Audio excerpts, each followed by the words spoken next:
Os amigos que nos acompanham pela TV Senado, pela Rádio Senado, aos nossos amigos que estão lá em Guajará-Mirim, ao vereador Agostinho, que nos acompanha pela TV Senado. Bom dia a todos. Trago o assunto dessa manhã, senhor presidente, o CAR e o PRA. O início da implantação do Código Florestal Brasileiro, tema que nós debatemos amplamente aqui no Senado, na Câmara também foi debatido, nas comissões, um belo trabalho feito pelos relatores Luiz Henrique e Jorge Viana, mas faltava a regulamentação para nós começarmos a implantar o CAR e começarmos a nos preparar para o PRA.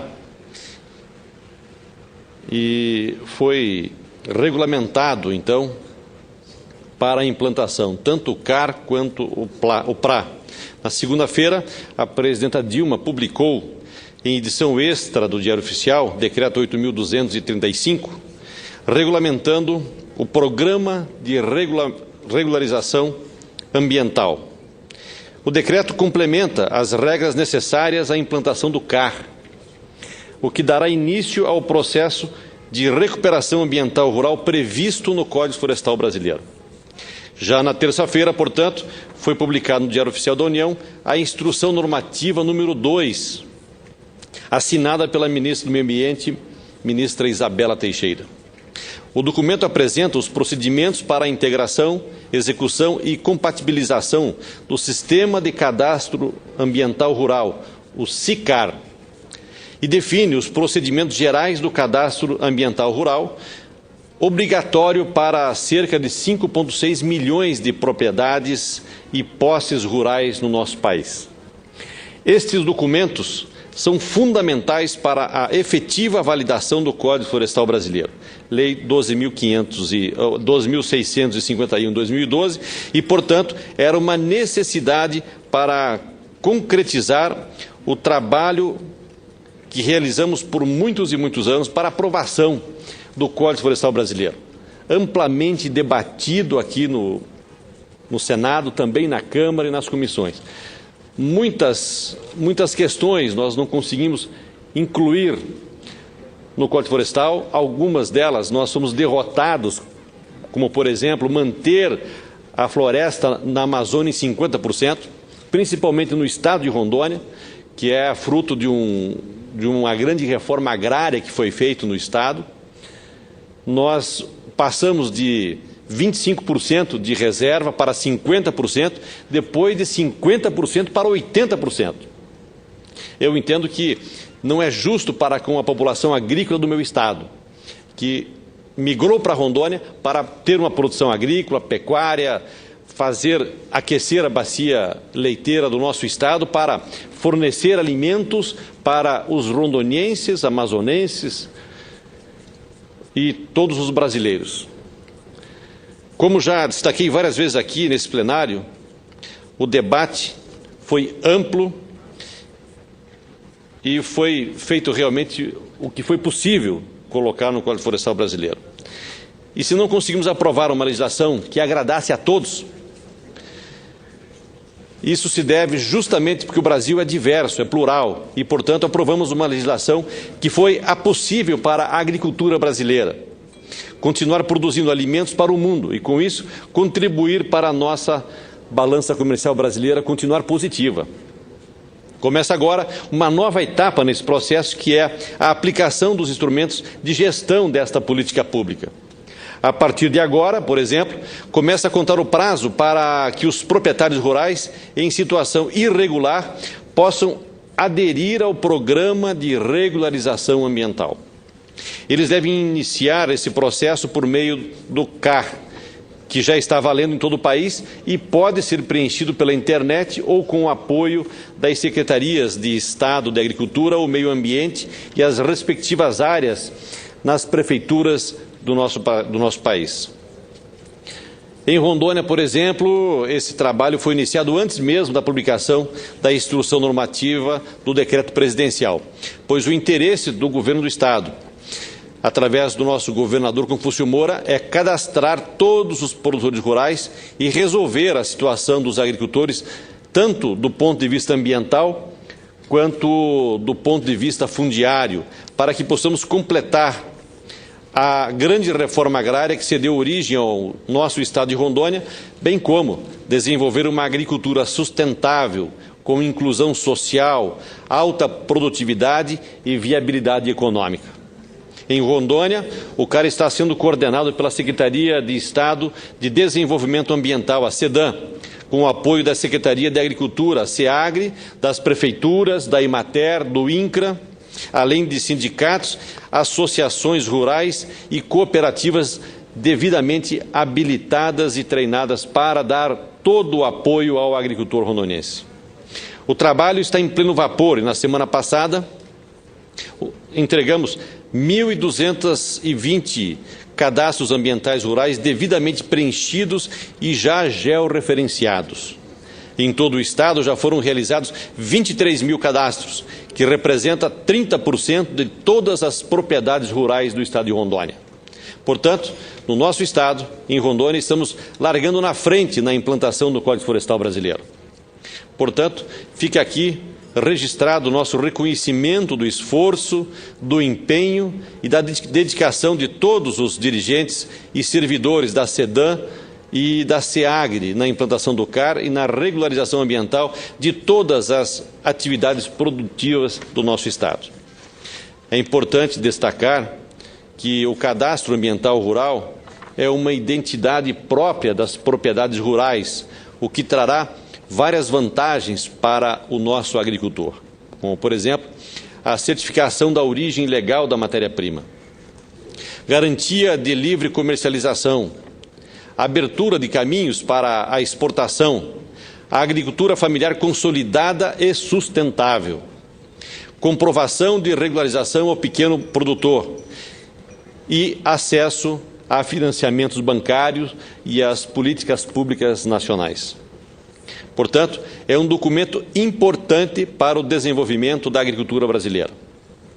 Eu sempre defendi que podemos ampliar a produção com sustentabilidade, ou seja, produzir preservando. Este é o nosso desafio no momento em que temos que ampliar em 60% a produção agrícola mundial até o ano de 2050, para erradicar a fome e a pobreza extrema no mundo e para que tenhamos um patamar razoável de segurança alimentar para toda a população do planeta. Esse crescimento implica produzir 1 bilhão de toneladas de cereais e 200 milhões de toneladas de carne a mais por ano em relação aos níveis atuais, segundo o relatório da FAO. E o Brasil tem o compromisso de contribuir com 40% nesse crescimento da produção de alimentos até 2050. Esse é o compromisso brasileiro. Diante disto, temos que ampliar ou implantar o cadastro ambiental rural e os programas de regularização sem ter que reduzir a área de produção agrícola. Temos que dar ao agricultor as informações e os instrumentos necessários para que ele possa manter as suas áreas produtivas em plena atividade. Um dos instrumentos que o agricultor tem é a compensação ambiental no mesmo bioma e nas áreas de proteção ambiental ainda não demarcadas pelos estados e pela União. Outra alternativa que defendemos e que foi aprovada no Código Florestal é a servidão ambiental, que possibilita o arrendamento de reserva legal de uma outra propriedade que tenha área de floresta excedente. Porém, poderíamos ampliar as possibilidades para que o agricultor brasileiro não tenha que transformar áreas produtivas em capoeiras ou em áreas que virem samambaias, caminhando na contramão da necessidade de produção de alimentos e da geração de renda no campo. Uma alternativa seria permitir a compensação ambiental da reserva em qualquer bioma dentro do nosso país, o que deveremos apresentar como proposta para o debate nesse Parlamento, como uma evolução ao Código Florestal brasileiro. Pois o Código Florestal aprovado não termina aí a sua discussão, ela continua. e novas alternativas devem ser apresentadas para que o Brasil possa continuar produzindo alimentos. Não só continuar produzindo, mas aumentar a sua produção, como temos esse compromisso de até 2050 aumentar em 40% a produção de alimentos no Brasil. E para isso nós temos que, com certeza, mudar alguma coisa no Código Florestal brasileiro. Um outro detalhe que eu já tinha chamado a atenção na instrução normativa e que foi mantido pelo Ministério do Meio Ambiente é quando estabelece que o proprietário que tenha mais de uma propriedade em área contínua deve efetuar uma única inscrição para esses imóveis, computando para a totalidade das áreas os percentuais da reserva legal e APPs exigidos pelo Código Florestal. Quando aprovamos o Código Florestal, a intenção dos legisladores brasileiros era que o cadastramento deveria ser feito pela matrícula de cada área e não pelo conjunto das áreas de um proprietário. É mais um ponto de divergência e discussão que vai ser tratado ao longo dos próximos meses, com certeza.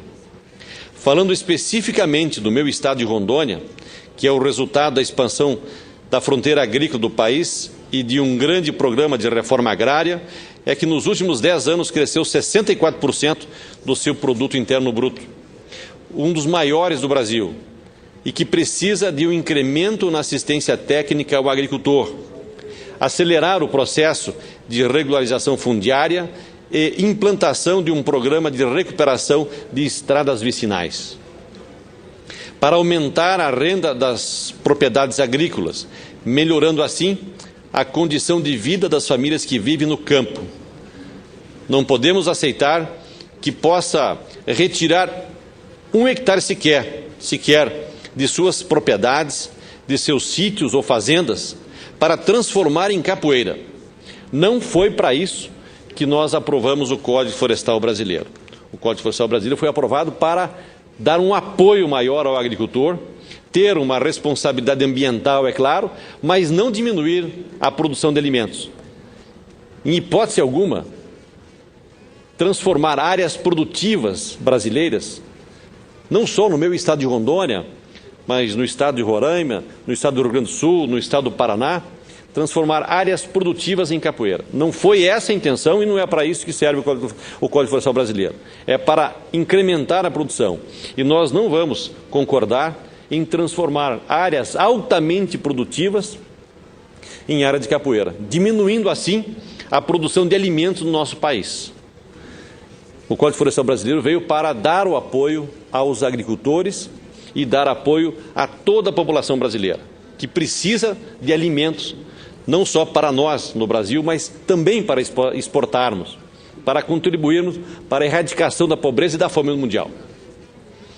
É por isso que nós temos esse compromisso com a FAO de aumentarmos a produção de alimentos no Brasil em 40% até 2050.